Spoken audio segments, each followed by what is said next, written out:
Hi there, I'm Ali. I'm your host for today. Welcome back to this week's episode of Kadazan Media Zone. I'll be taking you to the mysterious Borneo forest. Are you ready? Let's go. Okay, we are here at the Borneo forest. I'm with Valerie. Hi. So, what is that smell? Smells like... Don't say that. Why not?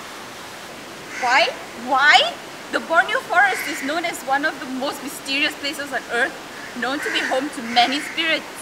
That's why there are so many rules you must follow when in the forest. Very importantly, you mustn't question what you hear, smell or see. If you sense something strange, just ignore it. Kadazans believe that if you don't ignore, spirits will start to follow you.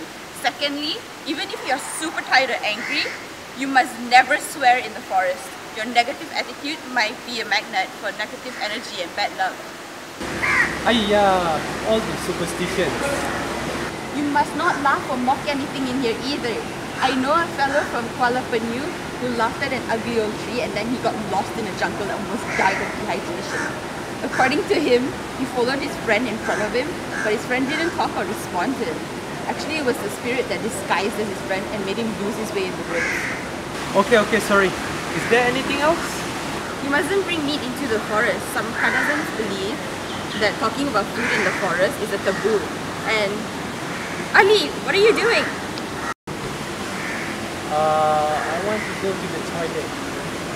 Oh no, I was just gonna say that if someone wants to pee, they must always say excuse me first, and peeing in streams and big boulders and on big trees is a big no-no. Oh, you mean a stream like that? Yes, a stream like that. Please do not pee in it. Okay. Should we? Let's just go before you do muscle, okay? Let's get out of here. I clearly don't know much about Kadazan taboos, so Valerie hit me up if someone is capable of explaining it. So Farah, can you explain more about the Kadazan taboo? Yeah, Ali, you don't have to feel bad about not knowing our cultural taboos. That's because it can be really overwhelming and there's a lot of it. Ah, I see. Well, I have a Kadazan sister-in-law who just gave birth recently and she has so many rules to follow. For starters, when a woman is pregnant, they are not allowed to wander outside to avoid the child being born with skin diseases or running away from home. Also, a pregnant woman must never ridicule an animal or handicapped person. Otherwise, the child might be born with those traits. Once the baby is born, a mother mustn't eat buffalo meat, she cannot wash her hair for a month, and she cannot cut her fingernails. Wow, that's a lot of things to remember. But that's not all. Once an engagement has been made, calling it off is seen as a major wrongdoing in the Kadazan culture. The person who calls it off will have to pay all or half the amount discussed by the opposing party. Also, a newlywed bride must never bathe because it's seen as washing away all the good luck that visitors have brought onto them. And a newlywed is also not allowed to wander outside or even set foot on soil on their first night, or else the children born to the couple would be ill with skin diseases. Wow, that's really much they can't do. But on the other side, what are the things that the Kadazans can do? You mean the norms? Exactly. Well, before the bride and groom are allowed to step into the house, the host family must sing the song Silakohan Sinding, Selokahan Sinding, to welcome the new bride. Also, the couple's engagement date is fixed based on a mutual agreement made by both the men and women's families. It's also usually fixed on an odd number date, so you can't fix it on the 2nd or the 4th and so on.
What was the interview about? It's not that social norms. Did you tell them about how the Kadazan people have a very special way of greeting each other? So what we do is that it's impolite to walk up to the person upright, remember? So what we do is that we will walk up to them with knees slightly bent and your arms stiff at your sides so that your clothes don't touch each other, and both palms together between your knees. This is the proper way that the Kadazans greet each other. Oh, and it's also common practice to announce your presence whenever you're in the presence of somebody or going near their house. Because for Kadazans, this came from the background that if you don't do this, people might mistake you for an enemy and spear you to death. Maybe this was because our ancestors were headhunters, so making yourself known is very important. Hey, stop making it sound so scary. Voila, we're not that scary. I mean, like, if you're not an enemy, then everything's just fine. We Kadazans, I mean, we're very hospitable people. Friends and family are always welcome at our houses, and if a visitor comes over, we always offer them betel nuts, cigarettes, tobacco, just to make them feel at home. We even offer them on a regular basis to stay the night, even though that wasn't their intention. I see you guys talking about social norms. This is Ali. Hi, Ali. Hi. So, the guy who interviewed you? Yep. So I think I heard about your conversation.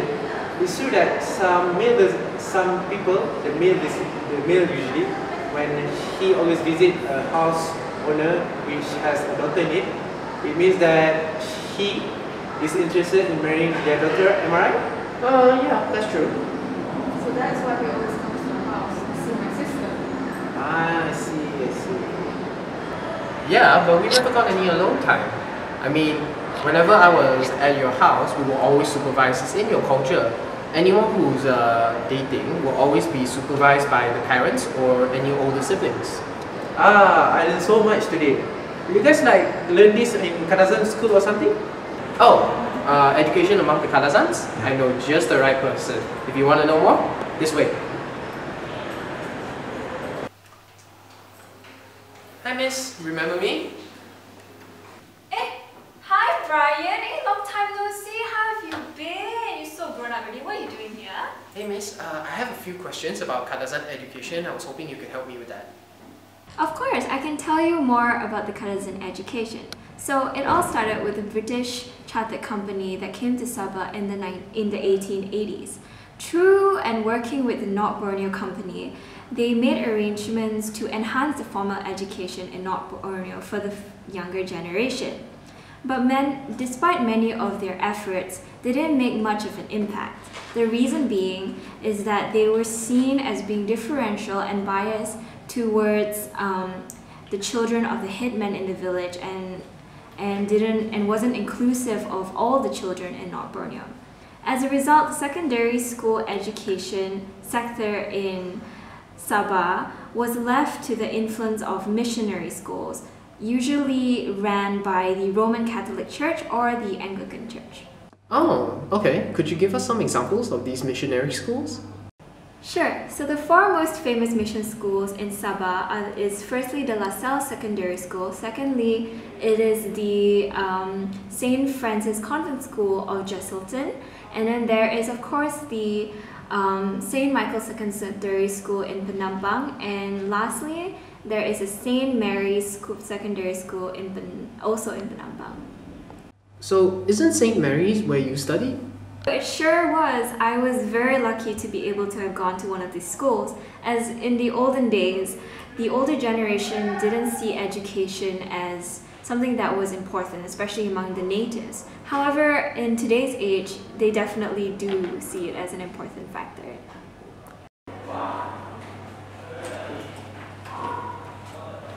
Hey, Andrea, how's the papers coming along? Hey, Brian, what are you doing here? Hi Principal, yeah, it's been a long time.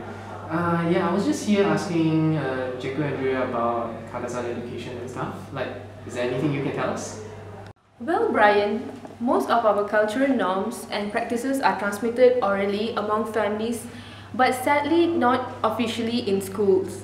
Like most indigenous groups, the Kadazan did not possess a written language until the introduction of formal education till the 18th century. Therefore, oral tradition have always been an important medium for Kadazan to pass down their cultural practices from generation to generation. Whoa, wait. So you're telling me that Kadazan schools do not teach Kadazan ethnic related subjects? Well, we do teach Kadazan language. Like they always say, when you learn a new language, it is not just learning about the correct pronunciation, grammar and punctuation, but it's also about opening your mind to the people that uses the language. Teaching the kids their language also give them the opportunity to communicate with the older members in their family that will help them teach the tradition that is passed from generation to generation. But Mel, isn't there like an argument now that Bindu Liwan, which is the language being taught in Kadazan schools, not actually the original Kadazan language? Well, yes, the Kadazan Society Sabah is saying that Bundu Diwan is a mixture of Kadazan and Dusun dialects. So what's the difference between both? Andrea, would you like to answer that? Sure. Okay, so the Kadazan and the Dusun language is actually very similar as both of the tribes come under the same family. However, there are some differences between their spelling and pronunciation. Now, for example, the Dusuns call home walai, but the Kadazans call it hunim. And a lot of their words actually differ just in spelling. For example, the number 2 in Dusun is called duo, whereas in Kadazan language it is called duvo. And the number 9 in Dusun language is called sian, but in Kadazan language it is called sisma. Ah, okay, I see. Well, thanks guys. I really appreciate your help. Oh, I really gotta go. Sorry, but thanks so much for the information. Bye! So that guy Brian just snatched away my camera just now. Thank God I got it back. So how was it? How's the episode for this week?